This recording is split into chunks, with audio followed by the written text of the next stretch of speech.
Welcome back to my channel. Today's video is going to be on my last paycheck I received, where the money goes, and how I'm paying off my debt utilizing a velocity banking method with a HELOC that I have.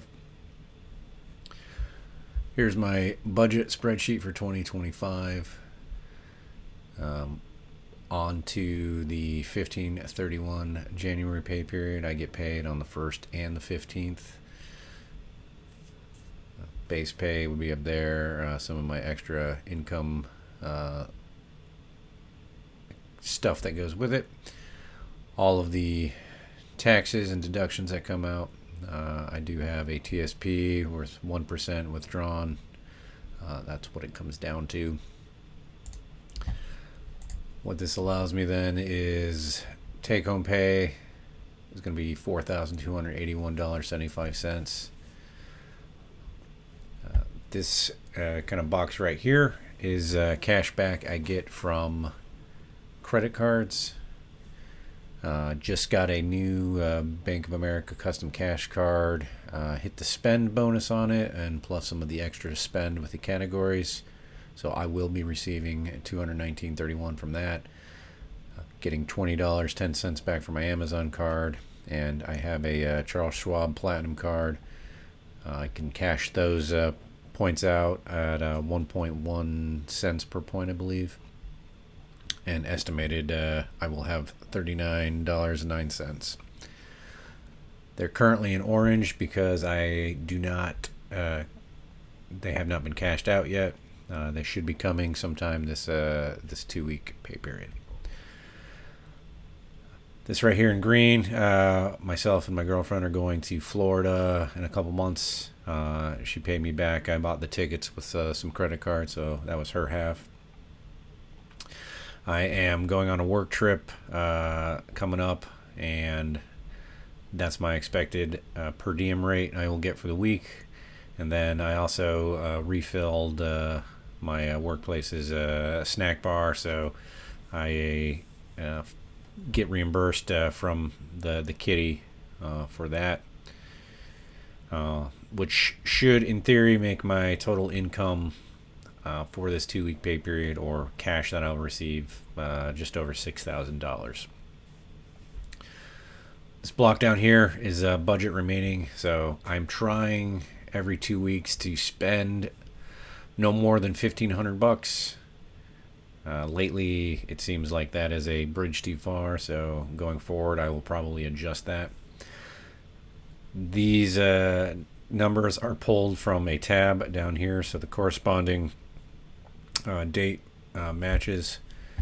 So if I go to the 15/31 January, I've already spent my budget for this. How I do it is it's kind of a month ahead, so the December 15 through 31st was what I spent, and it works its way onto that tab. So just the way the credit card payments kind of work, you can push that off a month. So that's how that works.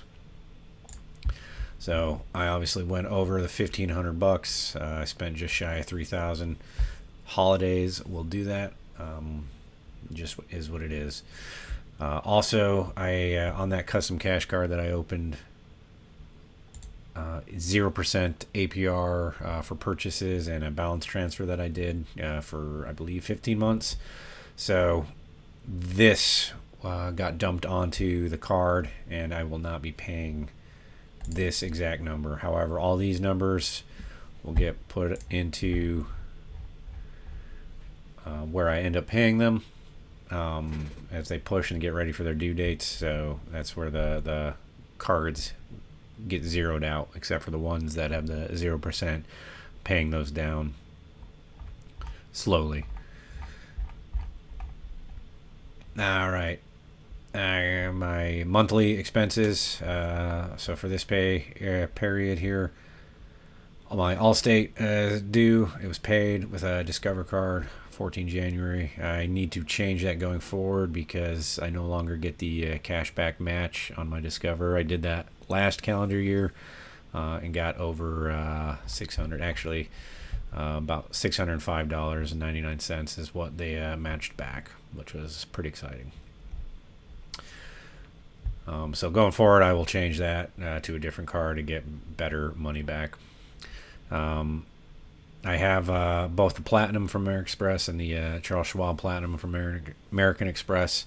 I get the digital credit, so Peacock TV is part of that digital credit, which means it will be charged on the 30th, but then it'll zero out. Going down, my Microsoft 365 subscription came due this month. Technically, it was charged on the 2nd of January, so it should have been here. Just in terms of when I can pay the credit cards off, I put it in here so it'll get paid this pay period. If I look at the Freedom Unlimited, boom, there it is. So that's part of it. Verizon cell phone plan, you get the discount if you pay in cash, so that comes out of my checking account. That'll come out then. I use CoinTracking for keeping track of my cryptocurrency. I believe I'm getting charged on the 19th of January, so I'll have to go back and check and then put in the correct number and adjust my budget. I get a massage every month. Don't get old. And I also open up a new credit card, Chase Sapphire Reserve. So I'll be starting to transition a lot of spend over to that to get the 60,000 point bonus for spending 4,000. I don't remember what that was for. I usually put a note there, but I did not put it on. The debt and velocity banking is where things get pushed. So this Amazon is technically from the last pay period. You get put into there, and then I kind of push it into here because it's due on the 20th of this month. So that when you see the paid with CC or the velocity just pushes it over another one. And then the paid with CC means paid with credit card. It's going to be paid. So when I pay it, I will transfer that over to credit card paid. Also, the Bank of America custom cash card. Like I said, I did the balance transfer and then the $1,000 spend to get the $200 cash back bonus. So my math is there. Going forward, I'll figure out what the minimum payment is every month and end up paying that. Some miscellaneous costs. I had an eye exam. I had LASIK many years ago and probably need surgery again. Otherwise, my eyes will continue getting poor. And I bought some eyeglasses in between getting the next surgery. Child support for the kiddo, and then she plays piano. I had the piano guy tune the piano. He does about every 6 months, so there was that. And then took a rental car to get to the kiddo, so that was that, to include some taxes when she visited for December. So my total expense for this is going to be about $4,100. In theory, I have extra cash flow. However, that will be paid into my HELOC.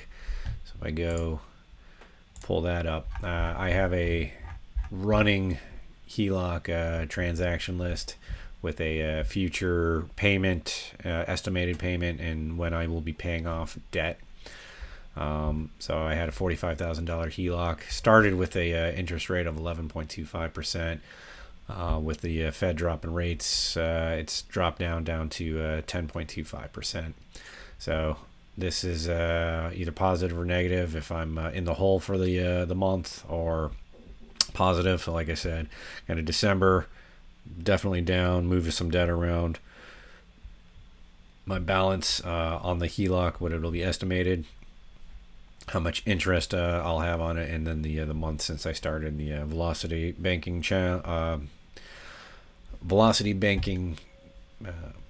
way of doing banking. I started in June. Actually, I technically started a little before that. I had a different line of credit that I was using that had less a limit. Estimated I should be debt free with most of this March 2026. However, I will probably max out a Roth IRA for 2024. You have until, I believe, April 14th of the next year. And then going into 2026, I will also max out the Roth IRA for the 2025 year. So this will get pushed probably down to August or September. This also doesn't account for paying off that Bank of America card that I just got. That's got basically my debt on it now. If you've seen my net worth video, I track the debts in there, and there's a plan to pay it off. And then these columns over here, the date, the transaction, the debt on the HELOC, the availability of the HELOC, and then what it was from. I have them all color coded. I have my different credit cards, and then the due dates for paying them, so that way I can track them. Scrolling down to where we're at. So in January, these are all from the Discover card. So I had the first year match and then some cashback stuff. Currently, it's being sent to the HELOC, so that's why it's in orange. When everything clears, I usually get rid of the color scheme, and then I'll bold it just to remind me. And then the blue is where I'm currently showing on the HELOC. Occasionally a discrepancy arises, so I'll make a bookkeeping adjustment. I had different math than what the HELOC was showing, so I just do that. Usually it's been like a penny, $1.14. So not really sure recently why it was a 644 discrepancy. It is what it is, I guess. I thought I was pretty good at math. So there's that reimbursement from the girlfriend for the flight, reimbursement for the snack bar. So those are processing, and then anything below it that's not bold, that's in white, these are still to be paid. So I haven't moved the money out of the HELOC yet to pay those debts. So like Chase Freedom Original card is due on the 25th. So on the 24th of January, I'll move the money and make the payment for the scheduled time. Same thing here with my Amazon, my gold card. This is the money I should be getting back from my work trip, probably within that last week of January. And then, like I said, I get paid every 2 weeks, so the 1st and the 15th. I have it coming into here and showing this the bi-monthly budget remaining. So like I said, every 2 weeks I'm planning on spending the $1,500. It's a month either behind or ahead, how you look at it. So the 1st to the 14th of February has already been spent, so I'm out of money for that because I spend that in the first 2 weeks of January, if that makes sense. Going forward, I've got all the debt. It kind of transfers over from my 2025 budget. So if I look down, I pull these numbers into that HELOC spreadsheet for the Velocity Banking, and that's how I get what I'm paying and when I'm paying it, so to avoid interest on the credit cards. Not going to talk too much about Velocity Banking in this one. It's definitely cheaper to utilize your line of accounting, in this case my HELOC, as your main operating account. There's a bunch of videos on YouTube that explain it a lot better and go into it in great detail. Going forward, my estimated interest that I'll pay to get debt free is about $4,200. That's worth it in the long run. Originally, I paid off a TSP loan that I had, which the TSP loan was very low interest, but I was losing that potential gains, the opportunity cost of having more money in my TSP. So to me, it was worth it to get that $18,000 back in there, and eventually the TSP will grow more than this interest. The other thing is this estimated here. A lot of times, if you look at these green and reds, I started in August. Originally, it was estimated I was going to be paying $257 with how the calculations were, but the actual interest came out to $234, so it was lower. In September, I estimated $258.16. It ended up being 29 cents, so technically a little higher, but kind of moving in October. Estimated 244, it ended up being 237. Estimated in what was that, November, $239, so it was definitely higher in November to 251. But the past 2 months, estimated 260, came out at 236, estimated at 302, and the interest was 270. So my hope going forward is when I start paying these debts, a lot of these numbers kind of change, and then based off of cash back from credit cards or other streams of income, these numbers will actually go down. I won't pay as much interest there, so this number should come out under 4,000 hopefully. Obviously, if I take the money out for the Roth IRA, this, like I said, will go up, but I'm hoping this year to cash out some crypto to pay off this debt a little faster. That's the plan anyway. I think that will happen. So I still have 1 through 14 January in yellow right here, just because I haven't closed out everything yet. This CFO, so the Chase Freedom Original card, will get paid on the 25th of January, and once that happens, I'll go ahead and put CC paid, which will green that up. And once I have everything green in the this pay period column, I'll go ahead and gray it out and move over to there. Same thing. Once all these get paid, this coming up pay period, I'll green these out, and I will move the tab towards the end to get it out of sight, out of mind. But not there yet. That will be coming. Anyway, that is my budgeting video for getting paid on the 15th of January. Going forward, I want to do a video for every pay period, just to show where the money goes, and try to keep myself a little more reliably spending less money per every 2 weeks. Like I said, I try and budget for $1,500 between those categories up here. So car, entertainment, gas, which I don't really need anymore because I do not drive a gas car. Gifts, grocery, household, miscellaneous, personal, kiddo, and restaurant. Thanks. So I do have gas on here because I did get a rental car. But generally don't spend anything on gas anymore, which is awesome. Anyway, thanks for watching. We'll see you guys on another video. Thank you.